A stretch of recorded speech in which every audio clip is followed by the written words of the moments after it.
that match ahead of their current Bay Area games. And so they played both teams playing Holy Names on Tuesday. Now they played those games in Fresno. The women's team taking a thrilling 2-1 victory in overtime. The men's team also getting the 2-1 win. The men's team trailed that game 1-0. Moises Medina with 2 goals in the final 8 minutes to secure the 2-1 victory for the men's soccer team.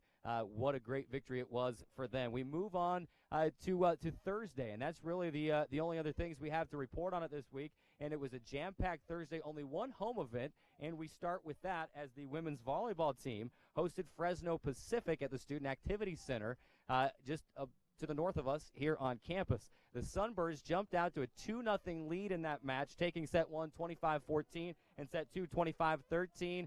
But then the Trailblazers, after the between sets 2 and 3, the intermission there, Coach Robin Felder had some fiery words for her team, and it got them going as they come out and they win 3 consecutive sets, 25-19 in the third, 25-14 in the fourth, and prevail victorious 15-9 in the decisive 5th set to take that 3-2 victory. That victory propelling the Trailblazers now to a 9-11 overall record and 7-5 in the Pac West, and cannot overstate how important that victory was for the Trailblazers. It seemed like they were dead in the water, trailing 2-0, but they stormed back to take the victory 3-2 in that game. Now, the soccer teams were still on the road and playing Fresno Pacific also, but in Fresno, and the women's soccer team got the doubleheader started, and this game through the first 70 minutes was scoreless, and then a Dixie State foul led to a Fresno Pacific penalty kick in the 72nd minute. It was Mariah Montoya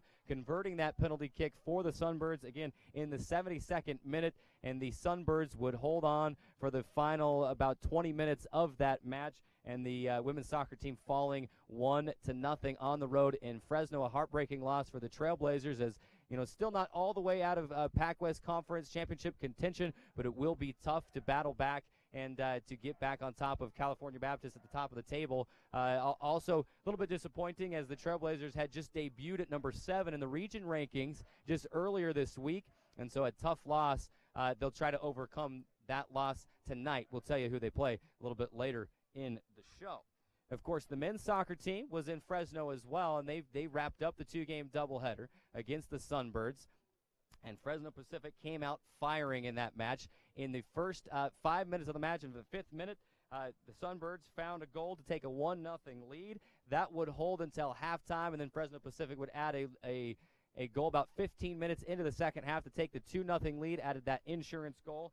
And Mitch Wilkinson found his first goal of the season in the 75th minute for the Trailblazers to trim the lead to 2-1. You thought maybe the Trailblazers had life, but that life was quickly extinguished less than 5 minutes later as Fresno Pacific put the nail in the coffin to seal a 3-1 victory over the Trailblazers.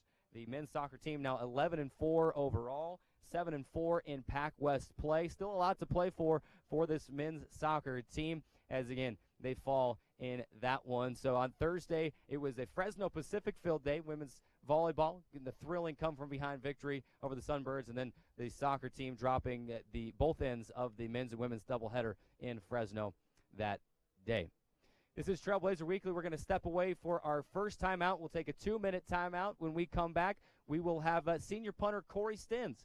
He joined me for a feature interview earlier in the week. We also had a punting competition toward the end of that interview. You won't want to miss it. Had some good times here on the Legend Solar Stadium turf. So let's take that 2-minute timeout. When we come back, Trailblazer Weekly continues.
Welcome back inside Trailblazer Weekly, live from Legend Solar Stadium. Kickoff versus Adams State on homecoming Saturday.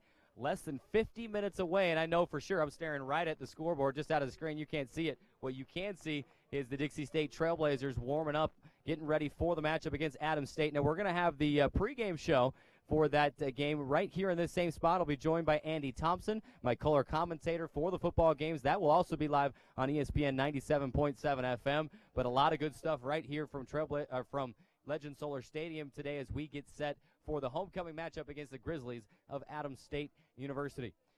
Now, as we continue with Trailblazer Weekly, as I teased before the break, had a chance to catch up with the football senior punter Corey Stens earlier in the week. He's been a 3-year guy and has been a critical part of the special teams unit for the Trailblazers for the last 3 seasons. He's a senior this year. Had a chance to sit down with Corey and just talk about a lot of things. Talk about his path to Dixie State, talk about his favorite punt at Dixie State, and talk about what it's like being the punter, being expected to come out onto the field cold. Is it really that easy? They make it look easy on TV, but I can promise you, as I learned a little bit later during our punting contest, it's not as easy as it looks. So let's take a look at that. Our feature interview with senior punter Corey Stens.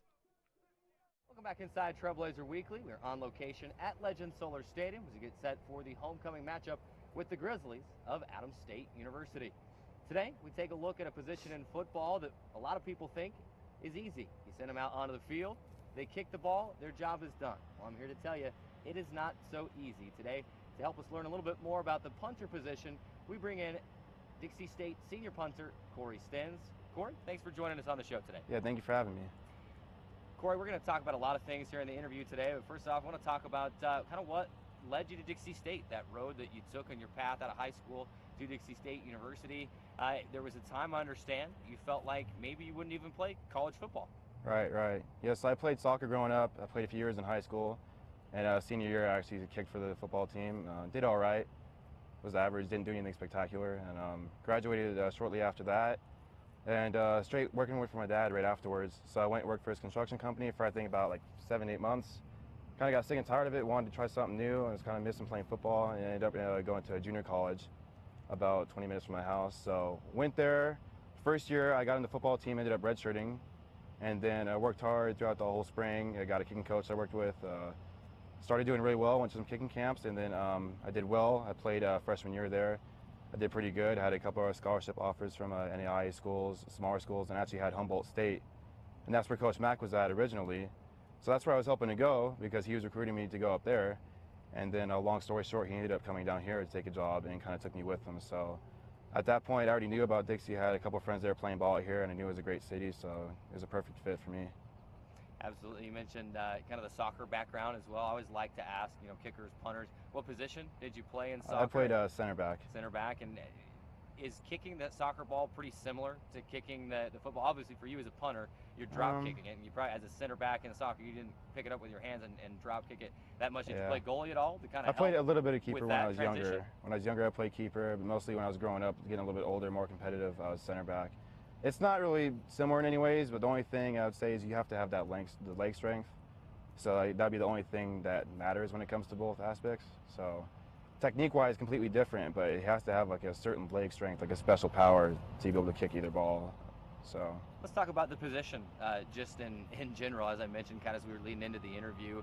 I think a lot of people watch games on TV, whether it be college or the NFL, and they think, I could probably do that. All I have to do is run out every couple of drives, kick the ball down the field. That doesn't look that hard, when really it's a lot harder than it looks. I mean, you're coming off the field, maybe even a little bit cold. Maybe you've punted a few into the net to try to get a little bit warm. But for the most part, it seems like, from what I noticed, you jog onto the field cold. Just take me through what's going through your mind as you see a third down play end up unsuccessful, and you've got to come onto the field and put one down the field. All right, you always try to be prepared, even when you're expecting your offense to get the first down, and that's what you're pulling for. But when they're going down the field, and you just try to make sure you're prepared. I will warm up to the net a few times, hit a few balls. Mentally, just trying to stay prepared mentally, and just stay confident and focus on what you have to do. Make sure the punt doesn't get blocked, first of all, and just try to get it off as fast as you can. Good direction, good hang, get some time for your guys to get down there, and you try to stay consistent. And that's the hardest part about it. I think people underestimate how hard it is to be consistent. I mean, physically it's not a hard job, mentally it is. So you have to be at like a peak focus to make sure you're doing the job every time. So that's the hardest part. What's it like when you're there? The snap's coming, but they're bringing the house. 5 or 6 guys bearing down on it, and you've got one job, and that's to get the ball out before it gets blocked. Yeah, I mean, I wish I could say I'm used to it, but still, even this year when they bring the house, it's nerve-wracking. You want to get the heck out of there and make sure it's not blocked. So, I mean, it's not fun, but you have to trust the guys in front of you that they're going to block for you and that the snack's going to be perfect, and usually it is. So you try not to worry about it too much. Hard to believe, just 3 games left on the schedule this year, and you spent now your 3rd season here. Time's starting to wind down. You spent 3 seasons in a Dixie State uniform. Do you have a favorite moment, maybe a favorite punt that you were able to kick here in a Dixie State uniform? I think beating Fort Lewis last year, we had that punt with like 20 seconds left. It was like a 58-yard punt to 1, and it almost sealed the game. That one will always be my favorite punt. I think best memory would probably be beating Mesa on their turf last year. I mean, I'll never forget that.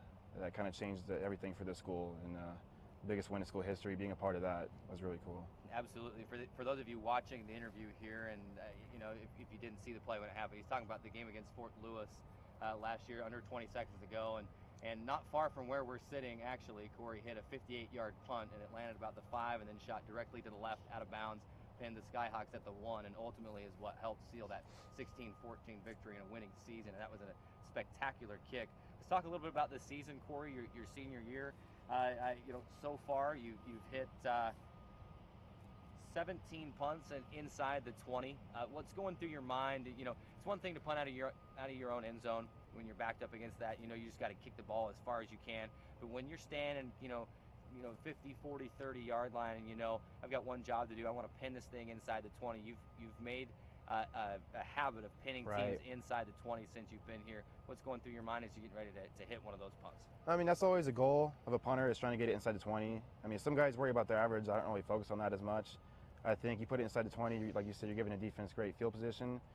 I mean, I try not to focus on that while I'm on the field. I just try to focus on hitting the best ball I can, and most of the time it ends up going where we need it to. So if you go out there and focus on, I need to get it in the 20, usually won't work. If you just go out there and focus on your job, it seems like we couldn't catch any break, and there was nothing going our way. And I remember just coming into that game, I wasn't really stressing about it, wasn't too nervous, just kind of going through the motions, and we had a couple good punts in the first half. I was feeling pretty good about myself, and went out there in the second half and was killing it. So I felt like our special teams unit, not only me, but field goal and kickoff, we all played a huge role. I mean, that was the hit that Caesar had that knocked that dude out.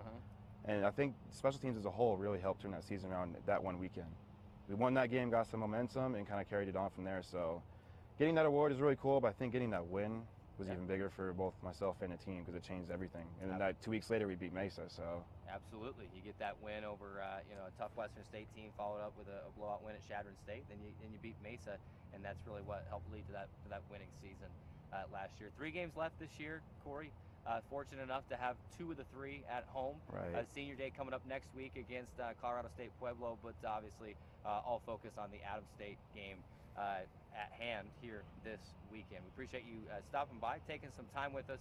Before we wrap things up totally, though, I've got a little contest in mind. It's kind of tradition whenever I sit down with a student athlete like this. With the kicker a couple years ago, I had a field goal kicking contest. With the basketball player, I had a game of horse. And so what I'm thinking today is I'll probably punt from the 50. We might back you up a little bit farther just because you've got a better leg than me. But you take 5 kicks. Whoever gets the most inside the 20 wins the contest. You up for the challenge? Yeah, let's do it. All right, let's do it. We'll see you on the field. Okay, here we are back on the field at Legend Solar Stadium. Carrick Sagmiller, Corey Stens, set for a battle to see who can pin the most punts inside the 20-yard line. After some review, we've determined that we'll both kick from the 35-yard line. May the best punter win, Corey. Good luck. Good luck. Who's up first? I'll go first. All right. First punt. Oh my God, you turned it over. Wow. That's in there.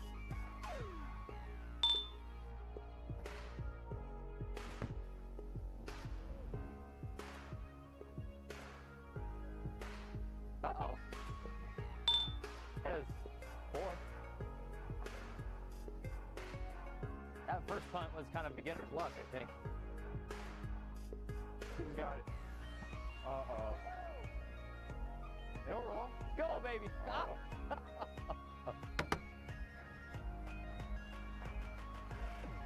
It was win. defend the win. Yeah, exactly. That's bad.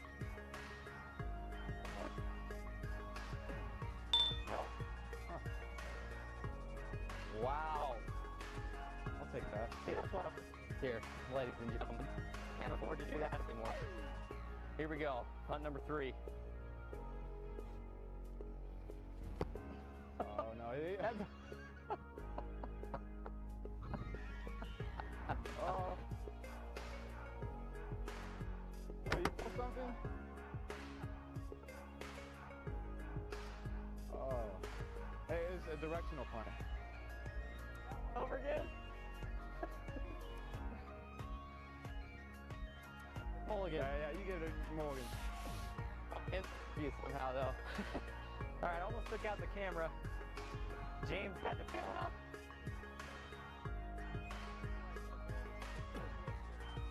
Still.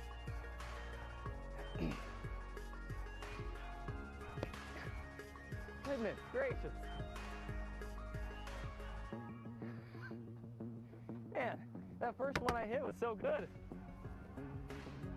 Went all downhill from there. Why not?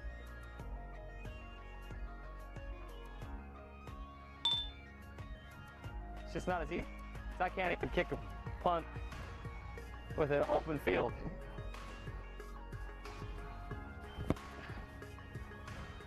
Come on, get there. Don't go backwards. Get inside the 20. Where we at? Get there. Get there. 21. All right.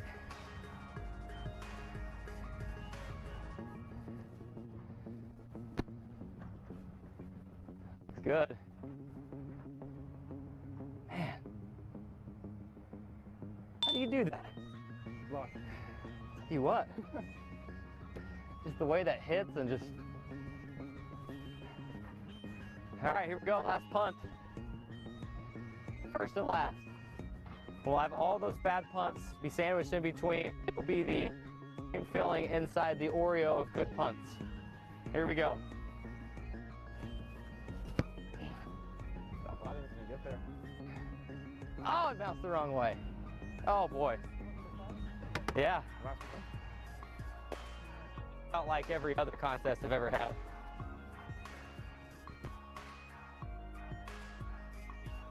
Punt right there. Uh-oh. Oh! That one came out. It came out. 4 for 5 on mad. All right. Corey takes it. Well, the results are in. Derek Segmiller, 1 for 5. Started off great. Thought it was looking good, but the next 4 punts were not great. Almost took out the camera with one of them. But Corey goes 4 for 5. He takes it. But tell you what, I've gained a lot of respect for punters and what you guys do. Corey, it's been fun hanging out with you today, and appreciate you taking some time. I know as a student athlete, you're busy. You've got football. You've got school. Life is busy. So we appreciate you taking time to come on the show with us so we can get to know you a little bit better and have some fun out here on the field. Congrats on the win. Yeah, thank you. Thank you for having me, man. Anything you want to say? Do shout out to all my roommates, teammates, coaches, dad, grandma, grandpa, Shannon, girlfriend Bree. Can't leave her out. I think that's it, right? I think you got them all covered there. Too many to name. Yeah. Appreciate you stopping by, Corey. This is Trailblazer Weekly. We've got to take a break.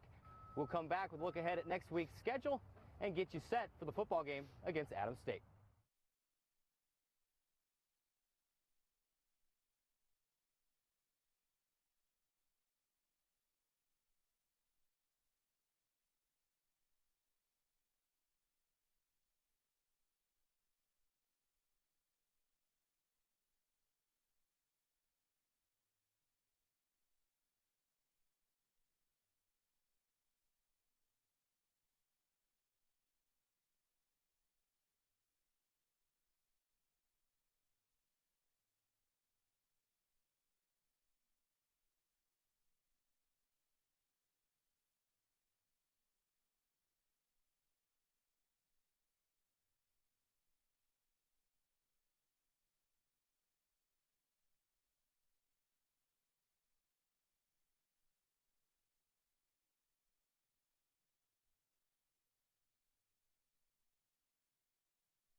Welcome back inside Trailblazer Weekly, live from Legend Solar Stadium. Carrick Segmiller, your host as always, and it was a fun time with senior punter Corey Stens. Want to give him another big shout out, another thank you for being a good sport and getting to know him better. That punter position, it looks easy, but as I found out, it is not easy. Had one good punt, almost took out the camera, and luckily, James Farnsworth was there to save the very expensive camera from being broken.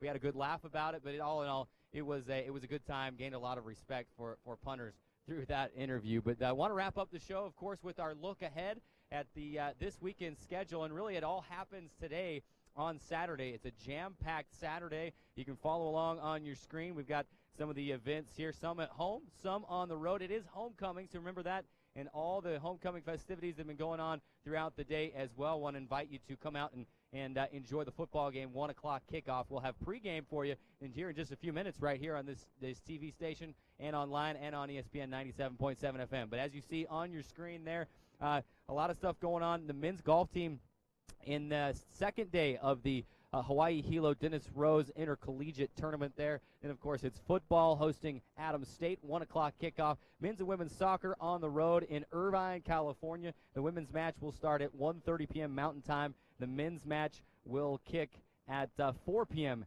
Mountain Time, and then it's all wrapped up with volleyball here in the Student Activity Center tonight. Biola, the Eagles, making their first trip to St. George, just made the jump to NCAA Division II. It's their first season in the Pacific West Conference. A very good volleyball team is Biola. So come enjoy the football game, and then go grab a bite to eat afterward and make your way up to the Student Activity Center to see your Trailblazer volleyball team take on Biola. That is your look ahead, and that is today's show. Had a lot of fun live here on location at Legend Solar Stadium. Want to remind you, coming up next right here on CEC TV, as well as, and not on the YouTube channel, but it will be on the Dixie State Stretch Internet portal, as well as ESPN 97.7 FM. Andy Thompson is here. He's going to join me in the chair next to me, and it will be the pregame show for the football game. The Trailblazers hosting Adams State University. This has been Trailblazer Weekly. We'll catch you next week.